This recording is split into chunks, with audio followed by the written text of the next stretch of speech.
Welcome to Mzansi Opinion Project. So this is our first episode.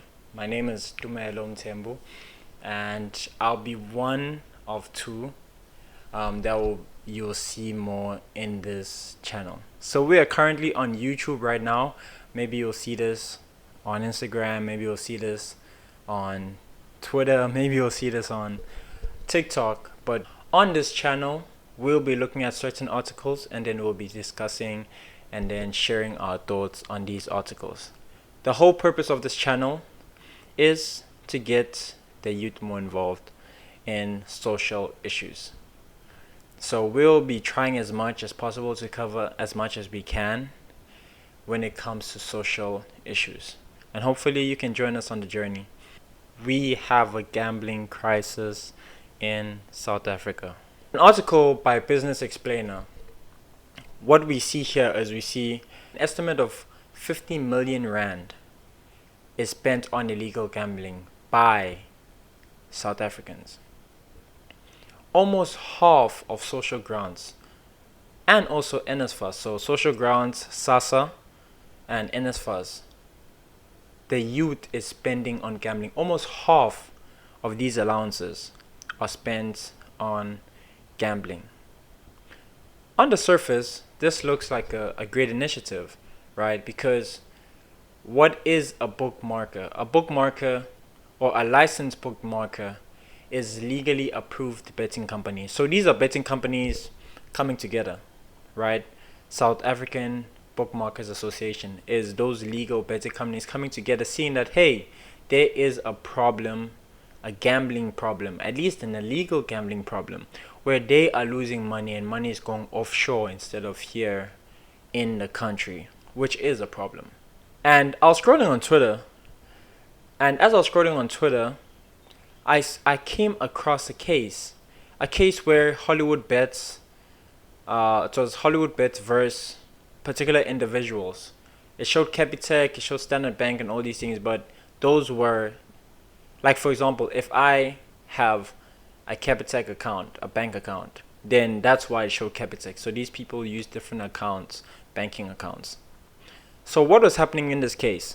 So Hollywood Bets basically had a technical glitch when you released a new way to gamble, and they had a technical glitch.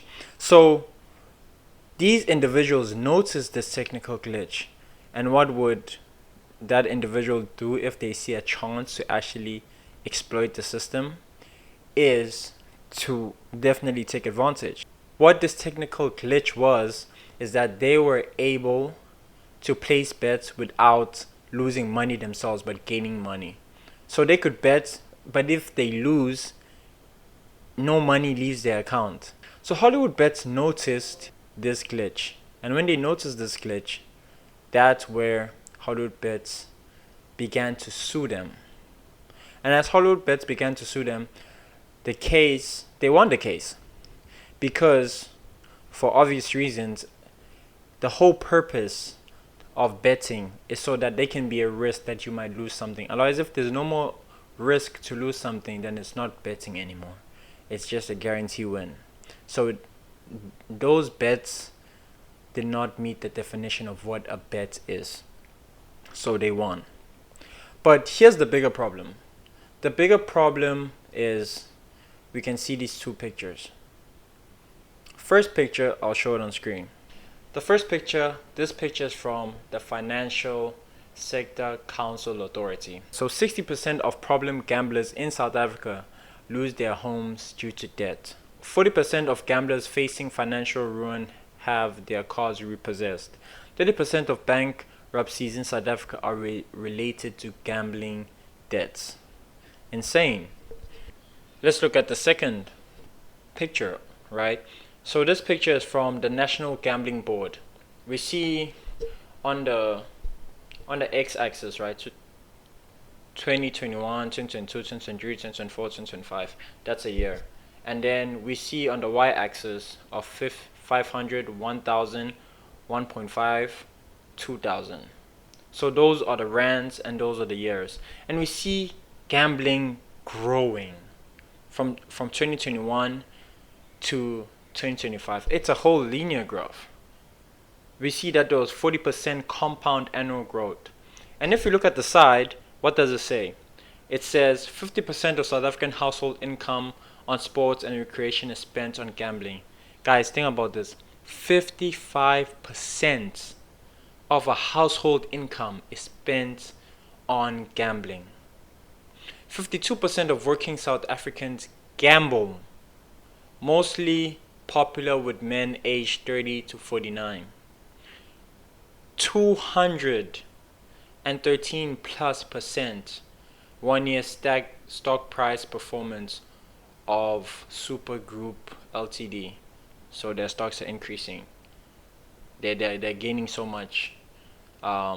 People are buying or investing in gambling.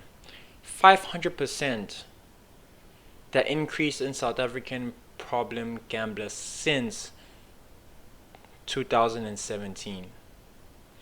This is a problem.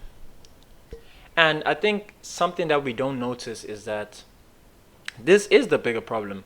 Yes, we see the South African Bookmakers Association come together, uniting to see that there's a problem with illegal gambling. But that's not the problem. The real problem is gambling itself. The problem is how it's pushed. Wherever you go, you see Hollywood bets. You see Betway on your favorite sports team. When you go to the airport, so many ads are pushed in your face when it comes to gambling. But I want you to think about this.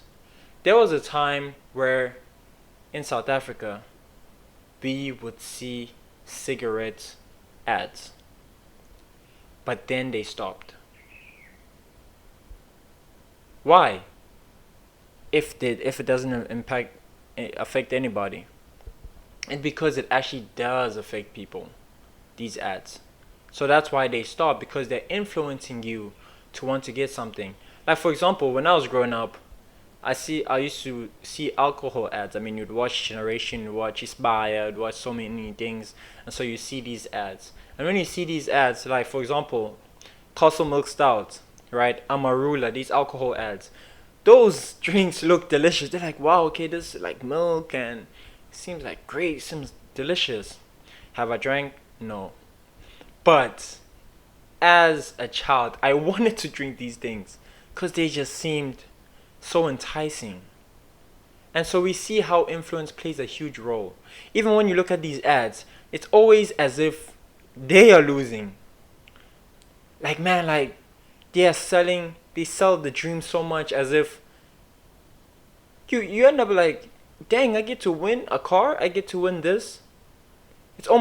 It makes it so realistic so that when you start, you never end. And that is our big problem. And this big problem doesn't only come with that, but it also shows a sign of decline in the economy. Where gambling is not just mere entertainment, but people are gambling to survive. I know a lot of people that do that. I've heard a lot of stories, in fact. I don't even need to know someone personally. But I have heard stories about people in my life that have lost actually a lot, in fact. A child, young, right in the 20s, young, university, lost a lot because they were borrowing money from other people, borrowing until they owed so much, and then they tried to win it through gambling. So they'll borrow money to gamble,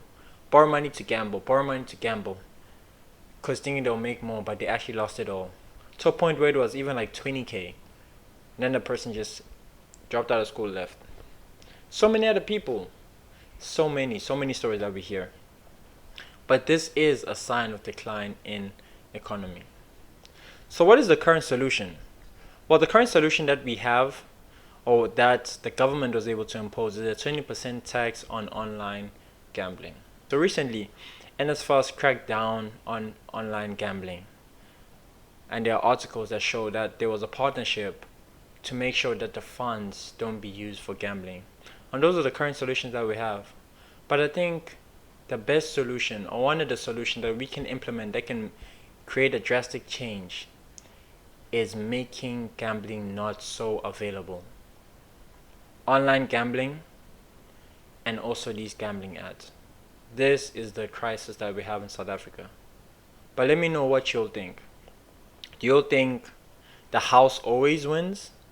Do you think gambling is meant for us to win?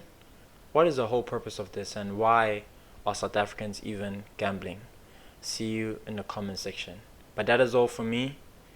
Mzansi Opinion Project. See you on the next episode.